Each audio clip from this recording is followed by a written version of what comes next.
Assalamualaikum warahmatullahi wabarakatuh.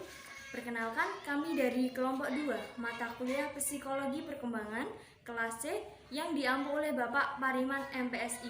Kali ini saya dan teman-teman saya akan memaparkan sebuah video mengenai teori perkembangan anak-anak. Sebelumnya, perkenalkan, nama saya Renistiana dengan NIM 2119047 sebagai moderator dan pemateri keempat. Dan ada teman-teman saya, Dewi Irnandi Anis dengan NIM 2119032, Rizky Putri Ramadhani dengan NIM 2119044, Miftahudin dengan NIM 2119068, dan Etika Kurniawati dengan NIM 2119123. Dan materi selanjutnya akan dipaparkan oleh pemateri pertama. Assalamualaikum warahmatullahi wabarakatuh. Perkenalkan, nama saya Etika Kurniawati dengan NIM 2119123. Di sini saya akan menjelaskan tentang pengertian anak. Merujuk dari Kamus Umum Bahasa Indonesia mengenai pengertian anak, secara etimologi diartikan dengan manusia yang masih kecil ataupun manusia yang belum dewasa. Menurut R.A. Kosnan, anak-anak yaitu manusia muda dalam umur muda dalam jiwa dan perjalanan hidupnya, karena mudah terpengaruh untuk keadaan sekitarnya. Oleh karena itu, anak-anak perlu diperhatikan secara sungguh-sungguh. Akan tetapi, sebagai makhluk sosial yang paling rentan dan lemah, ironisnya, anak-anak justru seringkali ditempatkan dalam posisi yang paling dirugikan, tidak memiliki hak untuk bersuara, dan bahkan mereka sering menjadi korban tindak kekerasan dan pelanggaran terhadap hak-haknya. Sedangkan pengertian anak menurut perundang-undangan berdasarkan pasal 1 ayat 1 Undang-Undang Nomor 23 Tahun 2002 tentang Perlindungan Anak adalah seseorang yang belum berusia 18 tahun, termasuk anak yang masih dalam kandungan. Perkembangan masa anak-anak. Perkembangan kognitif. Menurut Piaget Hurlock 1990, pada masa anak-anak tahap perkembangan kognitif berada pada tahap praoperasional usia 2-6 tahun. Pada tahap ini anak mulai dapat menerima rangsangan meski masih sangat terbatas.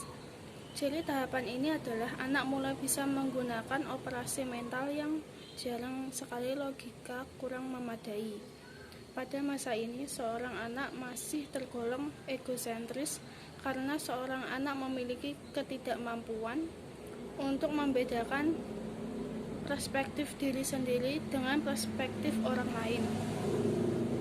Perkembangan bahasa.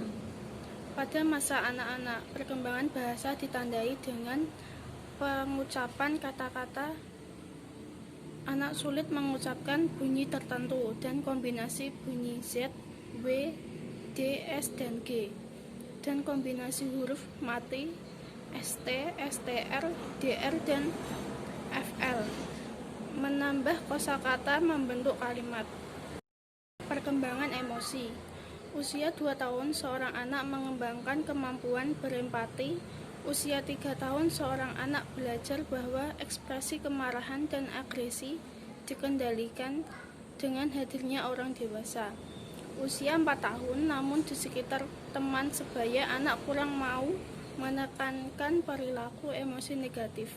Anak mampu mengubah ekspresi emosi. Usia 4-6 tahun, anak mampu mengembangkan pemahaman yang sangat baik tentang keadaan emosional orang lain. Perkembangan fisik. Anak usia 2 tahun. Pada usia 2 tahun, anak-anak semakin kreatif dan mulai mengeksplorasi berbagai cara untuk berpindah dari satu tempat ke tempat yang lain, seperti berguling, merangkak, berjalan, dan berlari. Kegiatan yang dapat membantu perkembangan anak usia 2 tahun yaitu dengan cara memainkan permainan mengejar si anak dan berpura-pura untuk menangkapnya. Yang selanjutnya yaitu perkembangan fisik pada anak usia 3 tahun. Pada usia 3 tahun, anak sudah menjadi lebih seimbang dan dapat bergerak dengan mantap. Selain anak mampu berjalan, mereka juga sudah lebih terkoordinasi saat berlari, memanjat, dan melakukan aktivitas lain yang melibatkan otot dasar pada tubuhnya. Kegiatan yang dapat membantu perkembangan anak usia 3 tahun yaitu dengan cara meletakkan bola hop dekat dari si anak dan dorong ia untuk melempar bola ke dalam bola hop tersebut. Perlahan tingkatkan jaraknya. Kemudian yang selanjutnya yaitu perkembangan fisik pada anak usia 4 tahun. Pada usia 4 tahun, anak sudah dapat terlibat dalam permainan aktivitas dalam jangka panjang. Anak sudah terampil berjalan, memanjat, melompat, dan bahkan berlari kencang. Ia juga mampu melempar, menangkap, menendang, dan memantulkan bola. Kegiatan yang dapat membantu perkembangan anak usia 4 tahun yaitu dengan cara lakukan jalan santai bersama si anak dengan berjalan, berlari, dan berbaris. Kemudian yang selanjutnya yaitu perkembangan fisik pada anak usia 5 tahun. Pada usia 5 tahun, anak memiliki banyak energi untuk mencari permainan dan lingkungan yang aktif. Peningkatan kemampuan untuk menyeimbangkan dan mengkoordinasikan gerak membantu mereka untuk dapat mengendarai sepeda dengan bantuan roda latihan, melakukan lompat tali, dan memainkan bola dengan terampil. Mereka menunjukkan cara berjalan dan berlari yang sudah mantap, serta mampu untuk menentukan arah, kecepatan, dan kualitas gerakan mereka secara bervariasi. Adapun kegiatan yang dapat membantu perkembangan anak usia 5 tahun yaitu mengenalkan berbagai jenis alat musik dan mainkan lagu favoritnya, kemudian seorang anak untuk membuat gerakan tari dan menggunakan seluruh tubuhnya. Selanjutnya yaitu perkembangan anak pada usia 6 tahun. Pada usia 6 tahun, anak akan terus menikmati bergerak dalam berbagai cara meski kemampuan fisiknya belum berkembang maksimal. Ia tetap bersemangat mencoba aktivitas olahraga baru. Pada usia ini, tingkat keterampilan anak akan bervariasi berdasarkan jumlah kegiatan fisik mereka. Kegiatan yang dapat membantu perkembangan anak usia 6 tahun yaitu ajak anak bergerak aktif seperti bermain bola untuk meningkatkan kemampuannya berinteraksi. Bismillahirrahmanirrahim. Saya Miftahuddin akan melanjutkan materi yang selanjutnya mengenai masalah yang terjadi pada anak. Langsung saja, secara garis besar masalah yang dihadapi anak dapat digolongkan menjadi 3 hal. Yang pertama, masalah yang berkaitan dengan keadaan fisik, kemudian psikis, sosial. Yang pertama adalah psikis. Yang pertama adalah fisik. Perkembangan aspek fisik terkait dengan keutuhan dan kemampuan fungsi panca indera anak. Kemampuan melakukan gerakan-gerakan sesuai perkembangan usianya serta kemampuan mengontrol pembuangan. Anak yang mengalami hambatan hal-hal tersebut dapat dikatakan mengalami masalah-masalah secara fisik. Lebih lanjut, permasalahan-permasalahan fisik tersebut adalah sebagai berikut. Pertama, gangguan fungsi panca indera. Kemudian, cacat tubuh.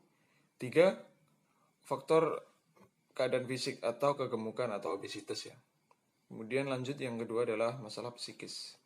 Permasalahan psikis anak ini terkait dengan kemampuan psikologis yang dimilikinya atau ketidakmampuan mengekspresikan dirinya dalam kondisi yang tidak normal.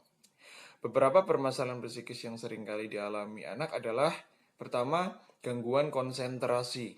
Kemudian intelijensi baik tinggi maupun rendah. Ketiga, kejujuran. Yang terakhir adalah emosi. Emosi di sini adalah mengenai perasaan takut, cemas, marah, sedih, dan lain-lainnya. Yang ketiga adalah sosial.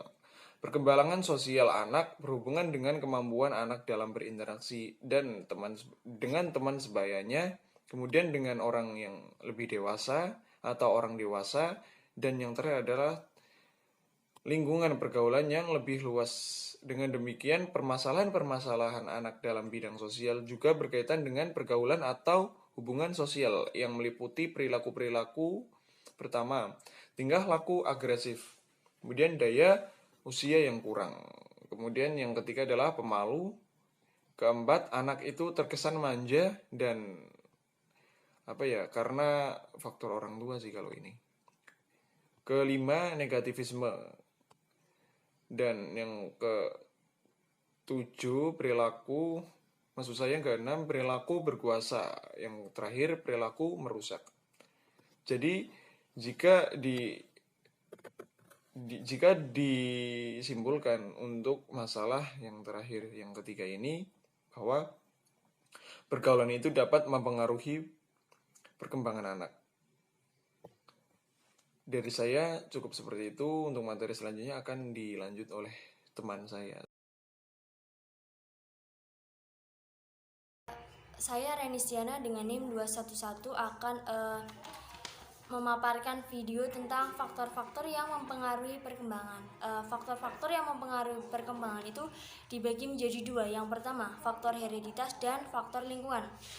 Faktor hereditas merupakan totalitas karakteristik individu yang diwariskan orang tua kepada anak atau segala potensi baik fisik maupun psikis yang dimiliki individu sejak masa konsepsi sebagai pewarisan dari pihak orang tua melalui gen-gen. Dan pengaruh gen terhadap kepribadian sebenarnya tidak secara langsung, karena dipengaruhi gen secara langsung adalah kualitas sistem syaraf, keseimbangan biokimia tubuh, dan struktur tubuh. Dan yang kedua, faktor lingkungan. Faktor lingkungan di sini yang dibahas itu meliputi lingkungan keluarga, lingkungan sekolah, kelompok teman sebaya atau peer group, dan media massa. Dan yang pertama, lingkungan keluarga. Lingkungan keluarga ini dipandang sebagai faktor penentu utama terhadap perkembangan anak. Alasannya mengapa? Karena keluarga merupakan kelompok sosial pertama yang menjadi pusat identifikasi anak. Yang kedua, keluarga merupakan lingkungan pertama yang mengenalkan nilai-nilai kehidupan anak, dan anak ini banyak menghabiskan waktunya biasanya dengan keluarga. Jadi lingkungan keluarga itu sangat penting bagi perkembangan anak.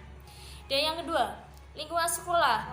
Sekolah merupakan lembaga pendidikan formal yang secara sistematis itu melaksanakan program bimbingan, pengajaran, pelatihan dalam rangka membantu para siswa agar mampu mengembangkan potensinya secara optimal, baik yang menyangkut aspek moral, spiritual, intelektual, emosional, sosial maupun fisik motoriknya. Dan selanjutnya, kelompok teman sebaya atau peer group. Sebagai lingkungan sosial bagi anak mempunyai peranan cukup penting bagi perkembangan dirinya. Melalui kelompok teman sebaya ini, anak dapat memenuhi kebutuhannya untuk belajar berinteraksi sosial, belajar menyampaikan pendapat. Dan yang terakhir, media massa. Salah satu media massa yang dewasa ini sangat menarik perhatian warga masyarakat, khususnya anak-anak, adalah televisi. Kenapa? Karena televisi itu sebagai media massa elektronik mempunyai segudang manfaat, misal untuk memberikan informasi, pendidikan, dan hiburan kepada pemirsanya. Melalui berbagai tayangan yang disajikan, mereka memperoleh berbagai informasi yang mampu memperluas wawasan pengetahuan tentang berbagai aspek kehidupan. Dan media massa juga merupakan aspek terpenting juga selain tadi faktor lingkungan keluarga, ada lingkungan sekolah, kelompok teman sebaya, juga media massa. Demikian pemaparan video dari kelompok kami, kurang lebihnya mohon maaf. Wassalamualaikum warahmatullahi wabarakatuh.